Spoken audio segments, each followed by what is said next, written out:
Cette vidéo est sponsorisée par OneFootball, l'appli numéro 1 sur le foot, l'actu, les résultats, tous les liens sont dans la description. Salut à tous, nous se retrouvons aujourd'hui pour l'épisode numéro 291 de l'After Zap Image. On va débuter avec le match qui intéressait bien évidemment les supporters de l'équipe de France ainsi que le groupe. Allemagne-Pays-Bas hier, 2 buts partout, donc les Pays-Bas qui se qualifient pour le Final Four de la Ligue des Nations, les Bleus qui donc sont maintenus en Division A, mais voilà, ils ne seront pas présents dans le dernier carré. Dommage parce que les Allemands ont quand même vraiment outrageusement dominé ce match. Jusqu'à la 85e, il y avait encore 2-0 pour l'Allemagne, d'ailleurs grâce à un très bon Timo Werner qui est auteur de 5 buts sur ses 5 derniers matchs en club ou en sélection. Lui et Leroy Sané, ils ont fait beaucoup de mal à la défense néerlandaise. Et puis sur les 5-10 dernières minutes, les Allemands ont plutôt reculé, je pense, parce que déjà physiquement ils étaient un petit peu émoussés, et puis les Néerlandais égalisent sur deux actions vraiment plus qu'anodine, notamment grâce à une reprise de volée de Virgil van Dijk. On rappelle qu'il est défenseur central, il a mis vraiment un but d'attaquant, mais vraiment l'Allemagne peut s'appuyer, je pense, sur ce match pour le futur, parce qu'il y a vraiment eu de très bonnes choses. Dommage pour l'équipe de France, il n'y aura pas de Final Four de Ligue des Nations pendant ce match. On a eu aussi le droit à la 100e titularisation pour Thomas Müller avec la sélection allemande, ce qui fait de lui le 11e joueur le plus capé de la sélection. Il est rentré en deuxième période, et d'ailleurs il a eu du mal à rentrer dans ce match, Thomas Müller. Il a perdu quelques ballons et il y avait des contres plutôt intéressants à négocier pour les Allemands, et en général il les a plutôt mal négociés, Thomas Müller. Ensuite on a une petite image d'une équipe de France qui date d'il y a quelques années, une équipe voilà, on voit vraiment la différence entre cette équipe et celle qu'on a à l'heure actuelle, quand on voit qu'il y avait Nasri, Loïc Rémy et Guillaume Haro devant. Alors, on se dit que là c'était vraiment une période assez compliquée pour les Bleus. Mvila, Sissoko ou encore Nzogbia au milieu de terrain. On voit que dans le football tout peut aller très vite et que l'équipe de France a vraiment changé depuis cette période. Ensuite on a une déclaration d'Antoine Griezmann. Il nous dit: terminer ma carrière aux États-Unis, c'est un rêve et un objectif, j'ai envie de le faire, ça serait la cerise sur le gâteau. D'ailleurs laissez-moi en commentaire si vous aviez été footballeur, est-ce que vous auriez eu envie de terminer aux États-Unis? Moi personnellement pas du tout. Après je comprends Antoine Griezmann, il est vraiment fan du mode de vie américain, il est fan aussi de la NBA, du basket, donc il a certainement vraiment envie de se rapprocher de tout ça et de terminer là-bas. Mais moi sincèrement la Major League Soccer c'est pas du tout un championnat qui m'intéresse. Ensuite on a une déclaration de Gareth Southgate, le sélectionneur anglais. Il nous dit: Harry Kane est le meilleur buteur du monde, c'est notre tireur de penalty et notre meneur de jeu. Nous avons une grande confiance en lui, il a tellement envie de mener l'équipe le plus loin possible. Bravo aux Anglais qui seront eux aussi présents au Portugal l'année prochaine pour le Final Four de la Ligue des Nations. Grâce à cette victoire face à la Croatie ce week-end, 2-1, grâce à un très bon Harry Kane qui a encore pesé énormément. C'est un excellent buteur et comme il le dit, c'est un très bon meneur de jeu. Harry Kane, il pèse aussi beaucoup dans le jeu de son équipe, ce qui fait de lui tout simplement pour moi l'un des meilleurs numéro 9 au monde. Ensuite on a une double déclaration de Rudy Garcia. Il nous dit: tant qu'on ne jouera pas la Ligue des Champions, ça va être compliqué d'avoir un des meilleurs attaquants de la planète foot. Il faut dire les choses comme elles le sont, bien évidemment, c'est vrai. Soit faut jouer la Ligue des Champions, soit faut avoir beaucoup d'argent. Je pense que Marseille n'a ni l'un ni l'autre.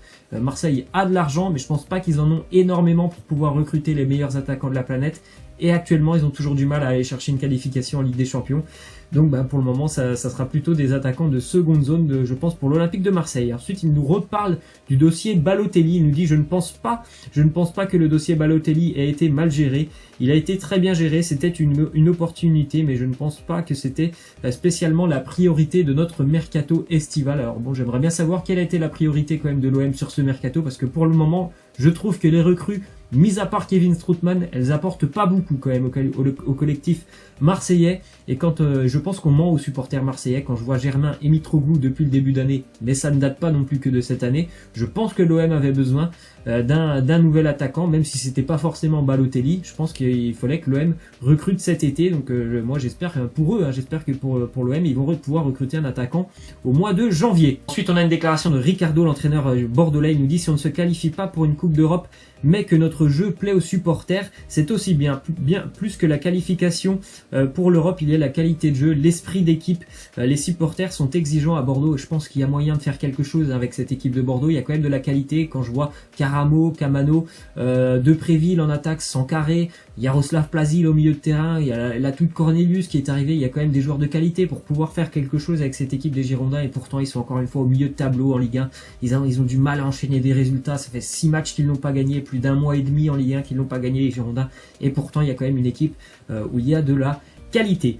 Ensuite, on a une déclaration d'Alex Lacazette, il nous parle de l'Olympique Lyonnais, il nous dit ils sont capables de faire de très grosses prestations comme contre Manchester City et en même temps de passer à côté de certains matchs. Cela vient sans doute du manque d'expérience de l'équipe, c'est possible hein, que ça vient du manque d'expérience, c'est quand même un groupe relativement jeune et ça vient aussi certainement des fois du manque d'implication de certains joueurs et même de l'ensemble de l'équipe sur certains matchs de Ligue 1. On a l'impression un petit peu que du côté de Lyon, on choisit généralement ces matchs. Ensuite, on a un petit coup de gueule d'Edinson Cavani par rapport à Neymar et Mbappé. Il demande tout simplement que l'attaque du Paris Saint-Germain soit plus efficace. Il demande aussi certainement qu'on le trouve beaucoup plus dans le jeu. Et il l'a dit, il était interviewé hier par Christophe Dugarry sur RMC. Il a demandé tout simplement que voilà, les choses s'améliorent et que ça sera certainement bénéfique pour le groupe du Paris Saint-Germain.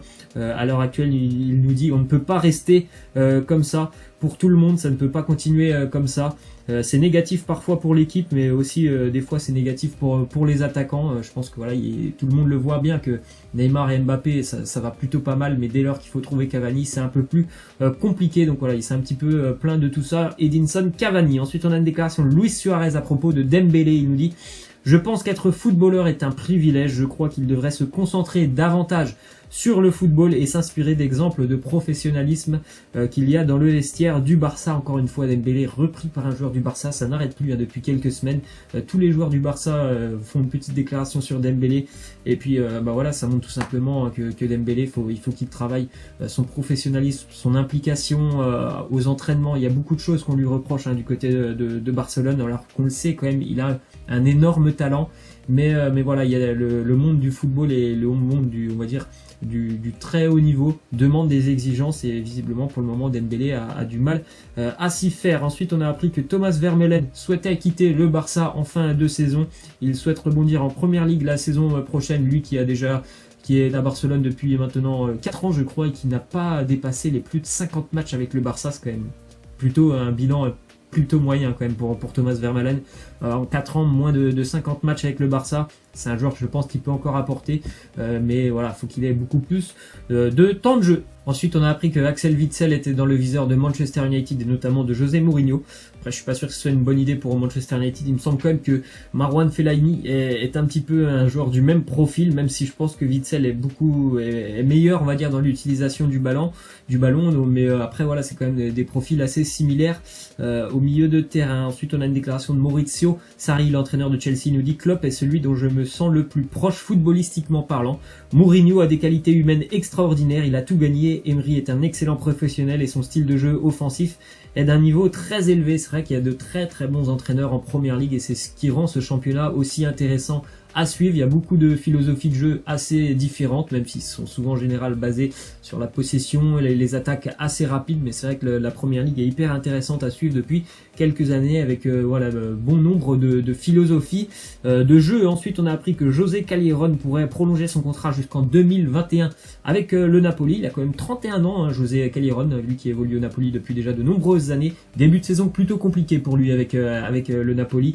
10 matchs, toujours aucun but marqué pour José Callejon, mais voilà, c'est un attaquant qui est quand même relativement efficace devant le but. Là, il traverse une période assez compliquée. On a une déclaration maintenant de Juan Cuadrado sur Ronaldo. Il nous dit c'est une personne spéciale avec un grand cœur. On apprend de lui au quotidien, de sa fin de victoire et d'atteindre ses objectifs. On a le privilège de jouer avec lui. Voilà, tous les joueurs de la Juventus sont unanimes pour dire que Ronaldo est un exemple tout simplement pour tous les joueurs. Il montre la voie à ses coéquipiers, tant mieux hein, pour la Juventus qui a cet objectif d'aller chercher la Ligue des Champions. C'est peut-être Ronaldo qui fera la différence cette année. Ensuite, une déclaration de Christophe Piatek, actuellement le meilleur buteur de Serie A. Il nous dit le rêve de ceux qui viennent à Gênes est que cela devienne un tremplin pour aller dans un grand club. Si je continue comme ça, je pourrais aller dans un grand club. Mon objectif est de jouer la Ligue des Champions. Pour le moment, il est à 9 buts.